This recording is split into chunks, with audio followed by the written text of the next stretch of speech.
गुजरातमधील गिरनार पर्वतावर घडलेली ही एक रहस्यमय घटना आहे। राहुल आणि त्याचे दोन मित्र ट्रेकसाठी गिरनारवर गेले होते।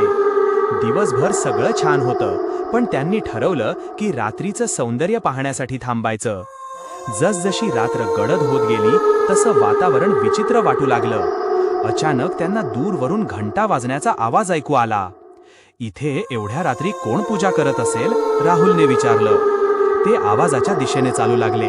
धुकं वाढत होतं आणि पायऱ्या संपल्यासारख्या वाटत होत्या।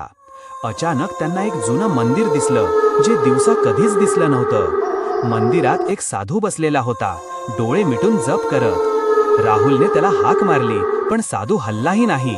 ते जवळ गेले आणि अचानक साधूने डोळे उघडले। ते पूर्ण पांढरे होते। क्षणात जोराचा वारा सुटला आणि मंदिर गायब झालं। तिघेही घाबरून खाली पळाले।